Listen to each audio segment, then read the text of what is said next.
Hello guys, അപ്പോൾ കോളേജിൽ പോകാൻ വേണ്ടി കുറച്ച് അധികം ലേറ്റ് ആയിട്ടാണ് ഈ നിൽക്കുന്നത്. അതിൻ്റെ എന്തെങ്കിലും ടെൻഷൻ നിങ്ങൾ ഫേസ് കാണുന്നത് ഞാൻ ഒറ്റയ്ക്കല്ല ലേറ്റ് ആയിട്ട് പോകുന്നത്. ഇവർ രണ്ടുപേരും ലേറ്റ് ആയിട്ടുണ്ട്. മൊത്തത്തിൽ ഞങ്ങൾ 3 പേരും ലേറ്റ് ആയിട്ടാണ് ഇന്ന് ക്ലാസ് കയറിയിട്ടുണ്ടായിരുന്നു കേട്ടോ. അതുകൊണ്ട് സാർ വല്ലാതെ വഴക്കും കാര്യങ്ങളൊന്നും പറഞ്ഞിട്ടുണ്ടായിരുന്നില്ല. ഇനി ഒരിക്കലും ആവർത്തിക്കരുതെന്ന് ജസ്റ്റ് ഒരു വാർണിംഗ് തന്നിട്ടുണ്ടായിരുന്നു ഗൈസ്. പിന്നെ സാർ വണ്ടിയൊക്കെ അകത്തേക്ക് കയറ്റിയിട്ട് പിന്നെ ഓരോരുത്തരായിട്ട് ഫോട്ടോസ് കാര്യങ്ങളൊക്കെ എടുക്കാനായിട്ട് സ്റ്റാർട്ട് ചെയ്തിട്ടുണ്ടായിരുന്നു. അതിൻ്റെ ഇടയ്ക്ക് നമുക്ക് ബ്രേക്ക് ടൈമും കാര്യങ്ങളൊക്കെ കിട്ടിയിട്ടുണ്ടായിരുന്നു. ബ്രേക്ക് ടൈമിന് ഞാൻ പുറത്ത് പോയിട്ടുണ്ടായിരുന്നില്ല കേട്ടോ. അതുകൊണ്ട് പ്രത്യേകിച്ച് ഒന്നും ബ്രേക്ക് ടൈമത്തെ എനിക്ക് കാണിക്കാനായിട്ടുണ്ടായിരുന്നില്ല. ഇന്ന് കുറച്ച് നേരത്തെ നമുക്ക് ക്ലാസ് ചെയ്യുന്ന ദിവസമാണ് ഗൈസ്. ഇന്ന് ഫ്രൈഡേ ആയതുകൊണ്ട് കേട്ടോ.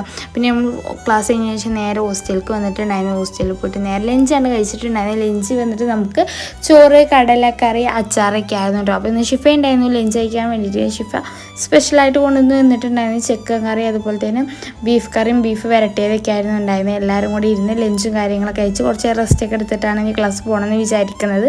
അപ്പോൾ ഇത്രയുള്ളൂ ഗൈസ്. വീഡിയോ ഇഷ്ടപ്പെട്ടാലും ചാനലൊക്കെ ഒന്ന് സബ്സ്ക്രൈബ് ചെയ്തിട്ടൊന്ന് സപ്പോർട്ട് ചെയ്യണേ.